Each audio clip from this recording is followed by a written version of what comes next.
I believe in winning the battle against yourself. People say, why do you say that? Because there's a lot of things you can control. It's unbelievable the degree to which our sanity depends on a functioning sociological structure. And here's why. Well, first of all, you kind of need to know what to do every day. You have to have a routine. You need to know approximately when you should get up. It should be approximately the same every day. You need to know approximately when you're going to eat. You need to know what you're going to eat. You need to know who you're going to eat with. You need to know where to buy your food. It's like 80% of your life, 70% of your life, something like that, consists of those things that you do every single day, that you repeat. And those are often the things that people think about as the trivial elements of their life. Well, so you need structure, you need predictability, and you need more of it than you think, just to keep you sane.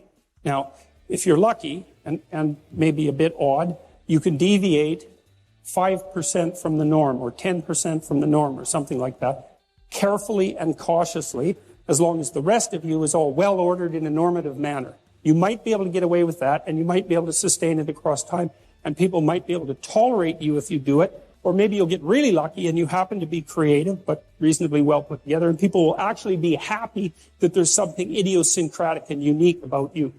But even under those circumstances, mostly what you want is to have a routine that's disciplined, that's predictable, and bloody well stick to it. You're going to be way healthier and happier and saner if you do that. When you wake up, I talk about making your bed.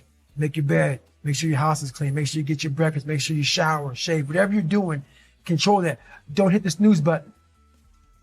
All these things are very important. That's been told a lot of times. Why don't you hit the snooze button? Because you wake up already failing. You're already behind the power curve. So what happens when you hit the snooze button? You may not make your bed. You may not do your hair the way you want it. You may not pick the right clothes out in the morning time. And I go back to this real quick. Remember how you had a job interview for a job? We've had several of them in our lives. What did you do the night before that job, weeks before the job interview, when you knew you had it? You prepared you had a bowl out for your oatmeal, your cereal, whatever you had in the morning time. Your coffee cup was out. Your clothes were laid out. You studied, you rehearsed, you were ready. You brought your best self. You were going to war with yourself because you wanted that interviewer to see your best self. You won. You got the job. After a few months in that job, you look around, I got the job. You start to back off. The clothes aren't out. You're not ready. You're hitting the snooze button. You don't get up on time anymore. You realize that you can still have this job and not be your best self. The interview you is gone. Your job is gone. You have your job, but the interview you is gone. So winning the battle in the morning time is just that. It's that you wake up in the morning time and you own all this stuff. Because once you leave your house, the world then gets at you. And that's why I believe in not getting up in the morning time and checking your phone immediately. Everybody does that. They get up, the first thing they do is grab their phone, look at the phone. Maybe bad news on there. So how's your day start off? I don't go to the gym. I don't make my bed. You're caught up now on that phone. That's how your day starts. You lost control.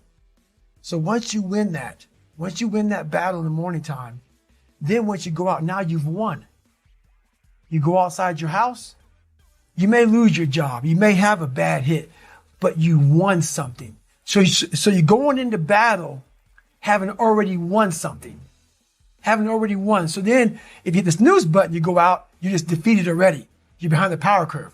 Now you've won something. You feel better about yourself. So now you're able to take these hits along the way. So that's the mindset that I think it's important to bring with you every day you go, everywhere you go in life. Win what you can. I like to say that I live in the 90 percentile, sometimes 99. 100% is dead. The reason why I know 99 is because the first 5 hours of my day, I am very uncomfortable. What do you do? First of all, every morning I get up and people think I love to run. I don't. That's why I do it. And people don't understand the mentality. Oh, you have to love it, man. No. Running has changed my life because every morning I know I'm going to do it. Every morning you do something that you don't like. Every morning I'm going to do it for, and guess what? If I just ran for an hour a day is 24 hours, right? What percent is that? What's 1 hour over 20? Was that 4%? Yeah. A small percent.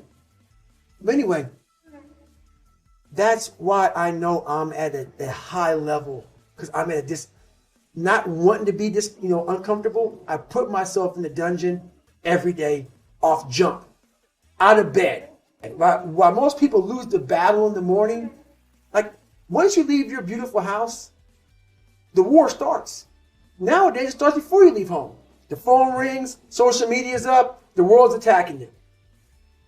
If you don't control what you can to build that armor, so in the morning time, what I'm doing is I'm building my armor. It gets broken every night. I get up in the morning time, I start to build the armor. Let's run, okay? Got to do our push-ups, our sit-ups, our pull-ups. Got to go to the gym, got to do our stretch. And then at nighttime, every night for the last 5 to 6 years, about 5.5 years, I've only missed 2 days of stretching for 2 to 3 hours. I stretch out. I get my body lengthened out. It lengthens my mind out. The possibilities out. I calm myself down. So during the morning time, I build the armor. I face the world. Because now I know there's going to be some disappointments along the way every day. Yeah. So that's life. But if you face disappointments already in victory, the things I can control is I can control my run. Mm-hmm. I can control how my house looks, how my world is. I can control that. So I've won. Open my door of life. Life starts to beat me down. I'm facing it with the body armor that I created. And now I'm facing life with the proper tools. Unlike I hit the snooze button. I'm running late. My house is a mess. My mind's a mess. Now life's already beat you. So you open the door and now life hits you and you're already frustrated. You're already in that anxiety mode. You're stressed already. And then life starts to pile more on top of you. You get home, you're exhausted. And that's how life happens to everyone. Because why?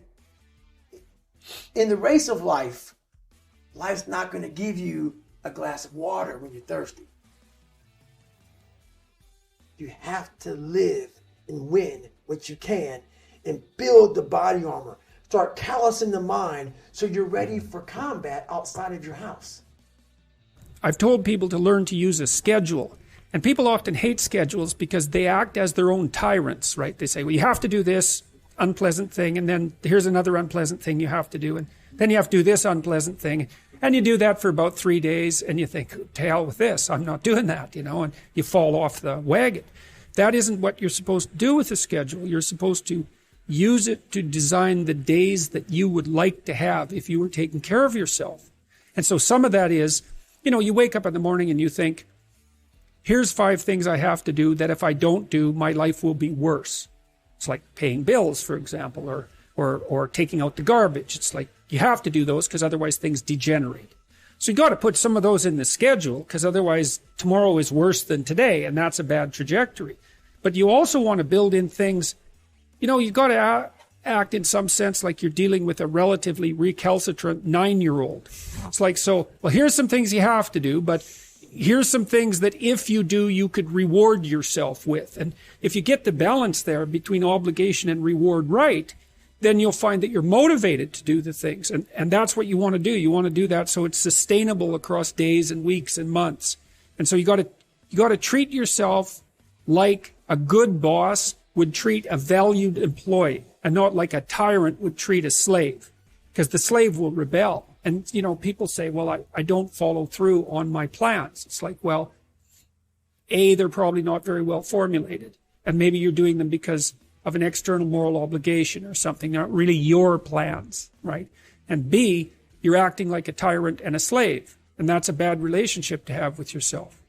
So you want to treat yourself with the same way, that's the golden rule, right? Treat yourself as you would treat other people as you would have them, treat other people as you would like to be treated. It works both ways. You also treat yourself like you treat other people properly. So that's a necessary thing, and often people don't do that. But the scheduling is really important.